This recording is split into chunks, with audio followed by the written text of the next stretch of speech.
Hi guys, it's Carol. How are ya? I'm pretty good. Um, Finally, I have a recipe that is foolproof, absolutely wonderful, decadent, very chocolate fudgy. This is called a chocolate lava cake, and I didn't bake it in the oven. We baked it in the crock pot. I found the recipe on Pinterest. My daughter Becky was coming to celebrate her birthday today, and so this is what I wanted to make for her. Now, at the time, I was busy talking to my caseworker from the mental health clinic, so I told Casey how to do it, and Casey actually baked it. What you do is you need a chocolate fudge cake mix. The website I was reading this on suggested a Betty Crocker, so that's what I got, a Betty Crocker chocolate fudge cake mix. You also need a 3.9-ounce package of instant chocolate pudding.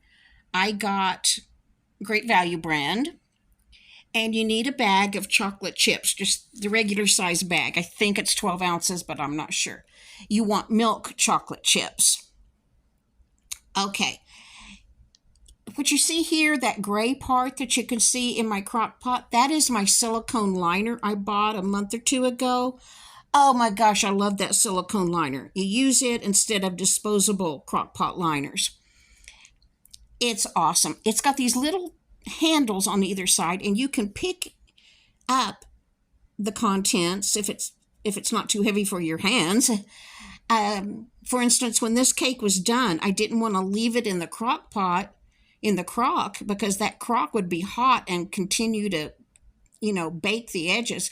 But I was able to pick it up by these little handles on the silicone crock pot liner and get it completely out of the crock. That worked out well. Okay, what you do is you spray your crock pot or spray your liner or your silicone liner. We went ahead and sprayed it even though it's silicone with a nonstick spray. Then you make the cake according to the package directions. Instead of putting it in a baking dish and baking it in the oven, you put the prepared cake mix in your crock pot.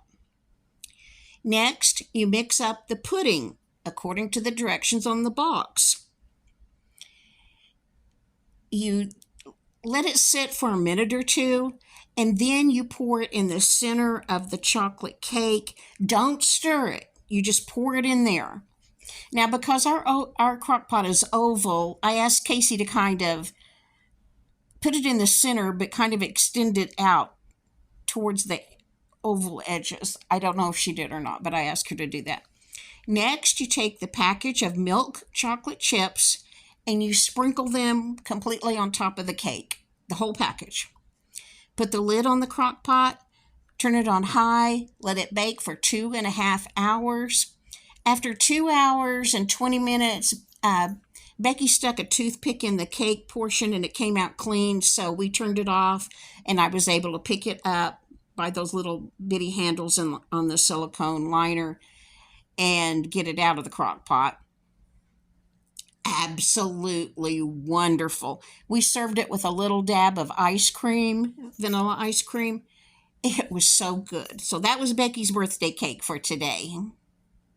Here's a picture of it in my bowl. Now, when you serve it, you scoop it out of the crock pot with a spoon. You can't cut it in a shape. You scoop it out with a spoon. So it's more like a pudding cake. If you don't have a crock pot liner, silicone liner, you could go ahead and spoon all that into a bowl to get it out of the hot crock pot. It's going to look the same. It's not going to be pretty, but it doesn't matter. It's going to taste wonderful. And if you want a silicone crock pot liner, they're available everywhere. Walmart, Amazon, Temu, just everybody has crock pot silicone liners. Just Google silicone crock pot liner, find one to fit your crock pot, look for the best price. They vary in price quite a bit, from $5 to like $25. So pick the best price. I love that thing. Well worth. I think I paid $9 for mine. Well worth it. I love that silicone crock pot liner. I use my crock pot a lot. Um, I guess that's all I have for today. I may stick in a little clip, so don't leave. I think I'm going to stick in something else. If I do, let me go ahead and say bye for now. I'll see you in the next video. The next video is going to be about Carlsbad Caverns. But wait and see if I stick that clip in right here. Hi guys, it's Carol. How are ya? I'm good. I have an excellent recipe today. A total plus, a thumbs up recipe.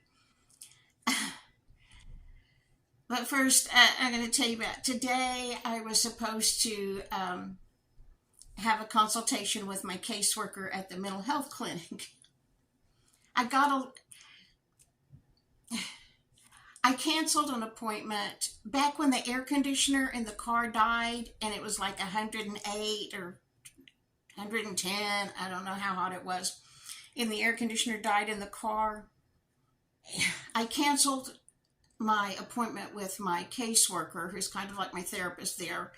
And then I also, the same day, had an appointment with a nurse practitioner that had me just stop taking the antidepressant and change to another one.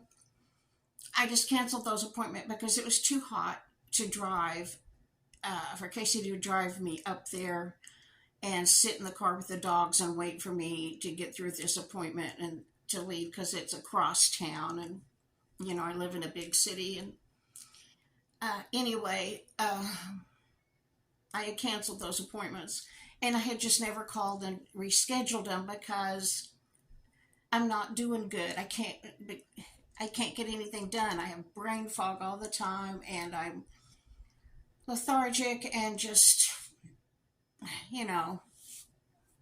need medication that works, basically. Anyway, I had never called to reschedule those, so the mental health clinic sent me a letter saying that today at 10:30 I had a phone consultation with my caseworker. Okay, fine. So at 10:30 I was ready, waiting by the phone. Casey was here, my grandkids were here,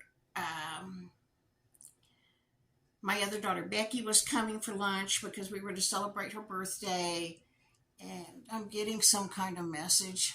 Oh well. Anyway, I should have been cooking lunch and making this cake and stuff, but I was waiting by the phone because that lady was supposed to call me. I waited for 30 minutes and she didn't call, so I called her and left a message and said, I have this letter saying that you were going to call me at 10:30. I'm waiting. I assume you're busy with another client, but I still have time to, if you want to go ahead and call me, because by then it was 11. And about 11:15 or so, she called me and she said, I had that our appointment was you were supposed to come into the clinic. And she said, after I listened to your message, I pulled up a copy of the letter, and yes, they sent out a letter saying it was a phone consultation. So she had been waiting for me to show up at 10:30, and I'd been waiting for her to call. And then she tells me, did they notify you that your nurse practitioner is no longer here with the clinic? This is the nurse practitioner I saw that worked under a psychiatrist. She was in Louisiana. The psychiatrist was in San Antonio. I live a long way from San Antonio. I said, no, I didn't get any letter from the clinic telling me that she was no longer my psychiatric contact. Oh, well, they should have sent that letter to you. Well, they didn't. And she said, you have a new nurse practitioner, but she's here in town. I can go in and actually see her in person. I have no idea what psychiatrist she works under. I'll find that out when I meet her. But anyway, now I have a new person taking care of me. Um, for my new subs, I go to a mental health clinic here that is, I guess it's, I think it's state, I don't know. But anyway, it's for low income people.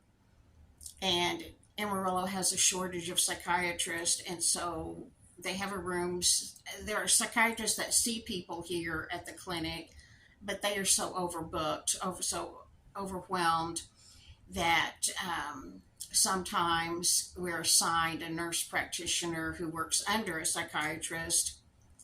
And twice I've had, well, first, one time I had a psychiatrist that was in Dallas, which is 6 hours away, and they have a room set up with a big screen TV, and we would do telemed basically. I would see her on this big screen TV, and she could see me. I really liked that psychiatrist, but she's no longer with the clinic anymore. That happens a lot. There's just a lot of turnover. So we'll see where my psychiatrist is now that this new nurse practitioner works under. But anyway, I told her today I am just not functioning. I am not sleeping at night well at all, and I just can't get anything done around here, and I have so much that needs to be done. And but September 6th, I see the new nurse practitioner. Oh, and my caseworker today agreed with me. This is probably not the medicine for me that the other lady put me on. This probably is not working well enough to keep me on it. So we'll see what happens next. Meanwhile, May, June, July, and all of August, for 4 months, I've been taking a medication that did not work. I haven't, I haven't been a functioning adult practically for 4 months, trying to transition into the new medicine, only to discover it's not cutting it. It's not doing anything. So now she'll probably put me on another one. It will take weeks and weeks to get into my system because that's how antidepressants are, usually 6 to 8 weeks before you can tell if it's going to help you or not. So September 6th, by Thanksgiving, if the new medication they put me on works, by Thanksgiving, I should be better. From May till Thanksgiving. That's how it goes with mental health medication. And just hope the one they put me on next works by Thanksgiving.